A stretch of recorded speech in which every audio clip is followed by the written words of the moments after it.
এখন একটা কথা বলি, সবাই বুঝবেন। এই মসজিদে জুতা নিয়ে ঢোকেন কিনা? কথা বলেন, কথা বলেন, ঢুকেন কিনা? আচ্ছা, মাজারে কোনদিন জুতা নিয়ে ঢুকতে পারছেন কিনা? কথা বলেন না। আমি পারিনি, আমি দেখতে গেছি, যে কোনো সুরতে 14 বেসে গেছি, জুতা বলে নিতে দিবই না।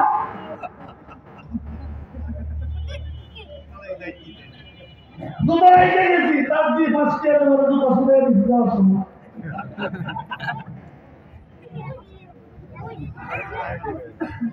এখন আমার প্রশ্ন, আমি জাদিসটা বললাম, আব্দুল বিলাদির আল্লাহি মাসাজিদুহা ওয়া আবদুল বিলাদির আল্লাহি আসওয়াকুহা।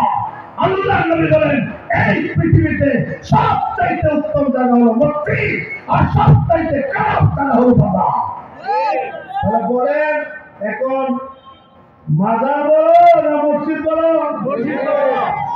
আরো জোরে মসজিদ। তাহলে একারা জুতা নিয়ে ঢুকতে দেয় না? জুতা নিয়ে ঢুকলে কি হবে?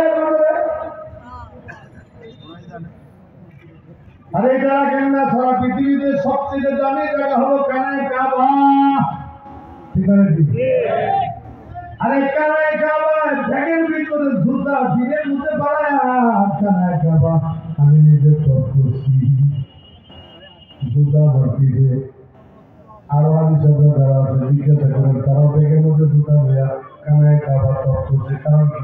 এটা বাংলাদেশ না, জুতা রেখে গেলাম সব দেখবি যা আছে সব করে দিচ্ছি, পরিষ্কার করে কি করে। এই জন্য আমরা আজকে এমন একটা পীরের পরিচয় আমি আপনাদের সামনে দিব, আল্লাহর কসম, যদি জীবিত থাকে, যদি ওই পীরের সেবা করতে পারো রে বাবা, পাইবে তুমি জান্নাতের সার্টিফিকেট নিয়ে মরতে পারবা।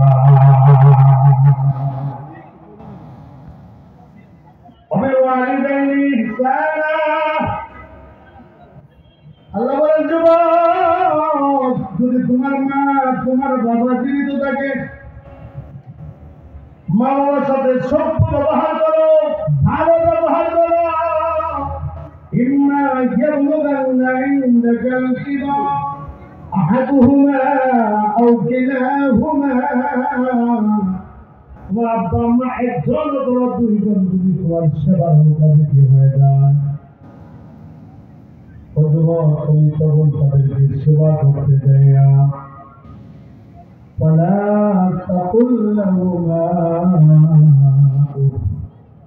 তখন তুমি তাদেরকে সেবা করতে যাইয়া বলতে পারবা না, বিরক্ত হইতে পারবা না। এরপর আল্লাহ শিখায়, ওয়ালা তানহারহুমা,